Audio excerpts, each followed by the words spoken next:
Out of all the more than 17,000 islands in Indonesia, Bali is without a doubt the best. It truly is the epitome of a tropical paradise. Here are the 9 best places to visit in Bali. Number 9. Sanur Beach. Though the term Sanur Beach is a bit of a misnomer, as there are lots of things to do at this beach resort, Sanur Beach, which is popular with elderly tourists, is located in the hamlet of Denpasar in southeast Bali. Sanur is home to a number of significant historical monuments in addition to its immaculate beach. One such site is the Blanjong Temple, which boasts a column with inscriptions from the 9th century. Many of the works by Belgian Impressionist Adrien Jean Lemaitre are on display at the neighboring Lemaitre Museum. For a change of scenery, visitors can also explore the mangrove forest nearby or take a boat ride to the adjacent islands. There is a very long stretch of white sand beach that is ideal for leisurely strolls or simply lounging around and enjoying your vacation. A thriving coral reef with sea urchins and an abundance of vibrant fish is another attraction for swimmers. The weather is perfect for aquatic sports like snorkeling. The primary fresh market in the Sanur village region is the Pasar Sindang market. Locals refer to it as Pasar Traditional Desa Sanur, but visitors are more likely to associate it with the Sindang market. How many days do you need in Sanur? Answering this question is difficult. You could spend a week exploring Sanur, or you could just take a day trip from another part of Bali to spend the day strolling along the beach and browsing the main street shops. The shortest way to go from Bali's airport and Ngurah Rai International Airport to Sanur is to take a taxi, which has a fixed rate fee of €18 per car and is ideal if you are going with 2 or 3 persons and luggage. Number 8. Nusa Lembongan. Nusa Lembongan, a little island off Bali's southeast coast, is a tropical haven that draws tourists with its immaculate beaches, clear waters, and laid-back island atmosphere.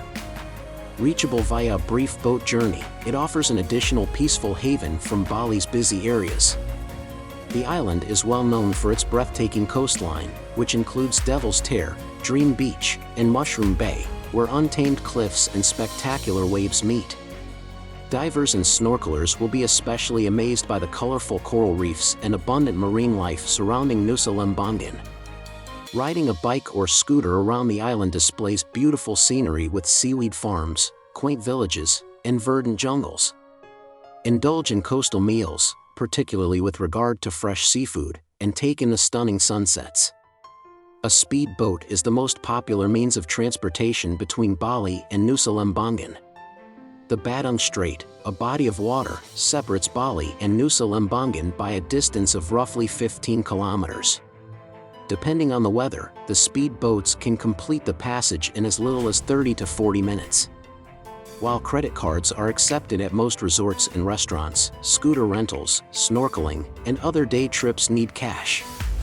Numerous ATMs may be found on the island, however, be aware that their cash supply is limited and that they occasionally run out. So it's wise to travel with some cash from Bali. Lembongan is much less busy than Bali, and the absence of cars on the island greatly contributes to its lack of noise and bustle. But be advised that there isn't white sand on the main beach, which is where the ferries and day trip boats arrive and go. This specific beach has ground coral instead of any sand. Number 7. Mount Agung. The highest volcano in Bali, Mount Agung, entices hikers and nature lovers with its breathtaking beauty and profound spiritual meaning.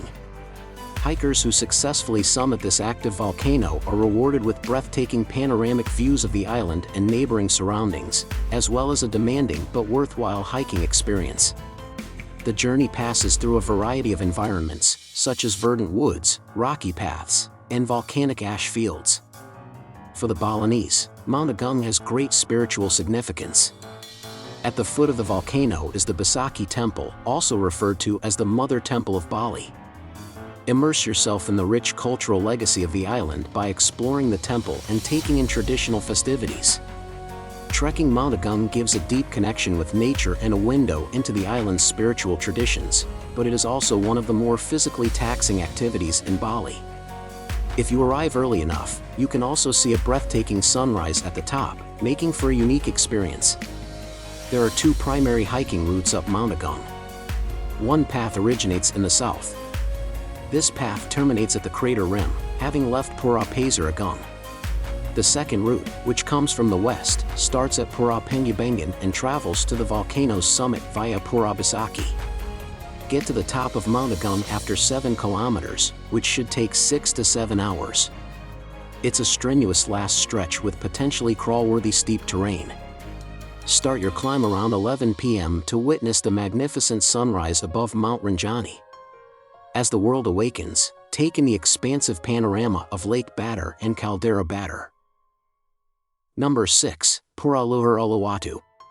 That magnificent temple in Bali is perched abruptly on a cliff overlooking the Indian Ocean. It offers an enthralling fusion of cultural history and beautiful vistas.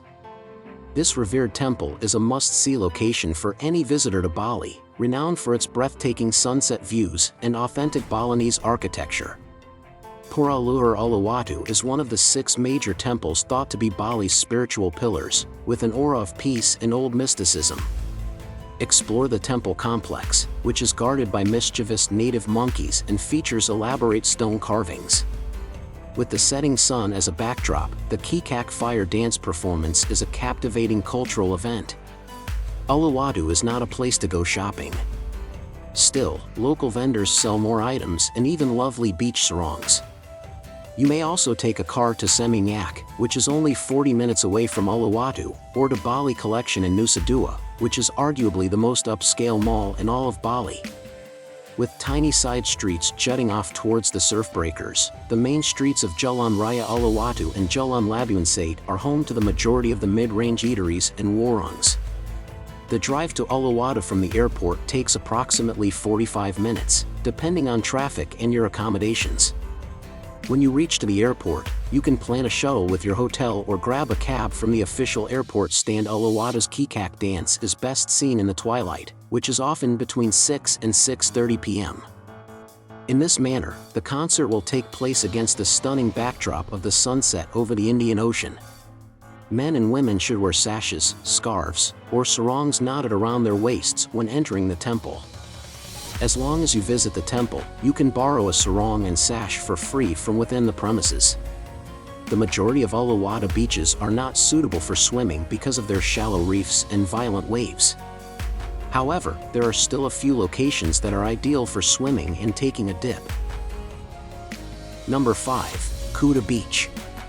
Kuta, a hitherto tranquil fishing village, rose to prominence in the 1970s as a top surfing location and has since maintained its position as Bali's top holiday site.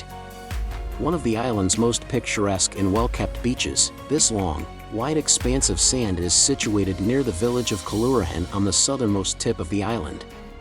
Day or night, the southern portion of the beach is typically crowded due to its vibrant nightlife. On the other hand, a quick walk to the beach's north end provides guests with a peaceful sensation of isolation. The beach is a center of activity because of the numerous eateries, cafes, and stores that line it. Enjoy the mouth-watering regional food, go souvenir shopping, or take in the vibrant nightlife, which includes clubs on the beach and live music venues.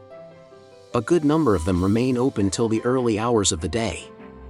Swimming is, of course, one of the main pastimes of Kuta Beach. It's a terrific location for an ocean swim to cool down. Lifeguards have placed red and yellow flags to indicate locations with larger waves and currents, so be careful not to swim out past them. In Kuta Beach, the best time of the year to learn to surf is from March to November. At that time, the trade winds are blowing offshore. Meanwhile, in Sanur Beach, the best time of year for experiencing the exciting Bali surf lessons in this spot is from November to March.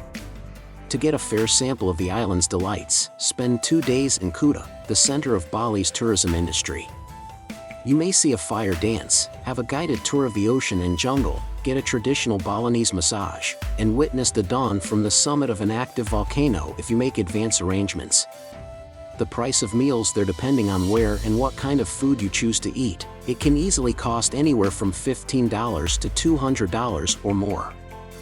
You can save a significant amount of money if you don't mind dining in neighborhood warungs. Number 4. Ubud. Ubud, the cultural center of Bali, is situated within the terraced rice fields that ascend the foothills of the central mountains of the island. The most significant museums on the island are located in Ubud, including the Nika Art Museum, which has a sizable collection of Balinese paintings. Explore the many art galleries and craft stores in the city, as well as the daily dance and music performances. While Ubud has long been regarded as an excellent resource for learning about Balinese culture, the city saw an enormous increase in tourists following its inclusion in the book and film Eat, Pray, Love. Fortunately, getting away from the crowds and commercialism only requires a quick stroll or bike ride. Take extra care with your stuff when touring Ubud's markets and popular locations. Avoid carrying big sums of cash and make sure your bags are securely fastened. Watch out for people or things that can try to divert your focus in order to make theft easier. The waterfalls in Tejanungan, Layana, and Nungnung, Sumpampan, Tributaria, Bali, and Suwat are among those in Ubud that you can visit. Some waterfalls have incredible heights and powerful flows, while others have a softer release as they get wider. Some have pools underneath, which make for enjoyable swimming. In any case, there is no public transportation to the waterfalls, so you will need a car. You have two options: take a guided tour or rent a car or scooter on your own. Since you'll need a car or scooter to visit other things near Ubud, I advise you to rent your own transportation. Number 3. Jatiluwi. One of the greatest locations to view Bali's breathtaking rice terraces is Jatiluwi. It features vast terraced fields that tumble down the undulating hills, creating an amazing tapestry of vivid green hues, and provides an intriguing look into the island's agricultural past. Rice farming in the region has been supported by the ancient Subak irrigation system for millennia. To fully experience the tranquil countryside, visitors can rent bicycles or go on foot explorations of the terraces. Meetings with regional farmers and catching a peek at traditional Balinese rural life are frequent occurrences along the route. In addition, Jatiluwi has expansive vantage points, such as the Pura Luhur Batukaru Temple, from which tourists can take in the breathtaking scenery. Suppose you can go to Jatiluwi during sunset when the hues of the setting sun cast a stunning, Instagram-worthy glow over the surrounding scenery. These strange rice fields are quite beautiful. It is difficult to fathom how these strange wavy steps on the hillsides were made by the island's prehistoric occupants. UNESCO designated these terraces and the complete Balinese irrigation system as World Heritage Sites in 2012. Jatiluwi Rice Terrace entrance fees are about $3 for each person, with an additional $35 for parking. Please have a small amount of cash on hand before you arrive, because the payment must be made in Indonesian rupiah in cash. Number 2. Canggu. Canggu, located on Bali's southwest coast, is a thriving and quickly developing destination that provides a distinctive fusion of contemporary attractions and laid-back charm. Canggu has attracted surfers, digital nomads, and tourists looking for a more laid-back and bohemian vibe with its gorgeous beaches, paddy fields, and vibrant surf culture. There are lots of chic beach clubs, fashionable shops, and cafes in the vicinity, which provide a lively social environment, especially at night. Explore the well-known Echo Beach, which is renowned for its top-notch surf breaks and stunning sunsets, or go inland to find tranquil rice terraces and traditional Balinese towns. With its abundance of yoga studios and retreats, Canggu also boasts a top-notch wellness scene for individuals looking to unwind and take care of themselves. There are countless things to do, places to go, places to eat, and places to stay in Bali, so you never have to worry about running out of options. Canggu is the spot for you if you enjoy sports, eating fresh seafood while watching the most breathtaking sunsets, or even just shopping for cutesy souvenirs and dining in style.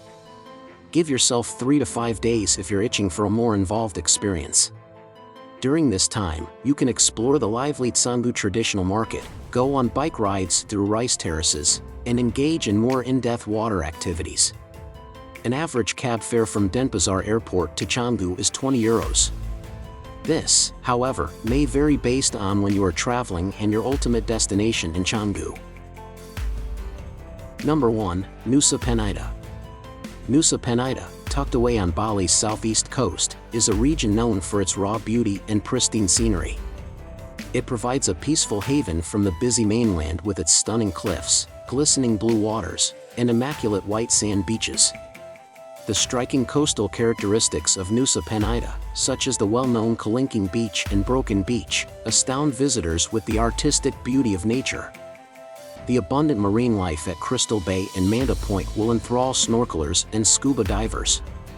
In addition, travelers exploring the island's interior will come across verdant jungles, tumbling waterfalls, and traditional communities where they may get a taste of the way of life there.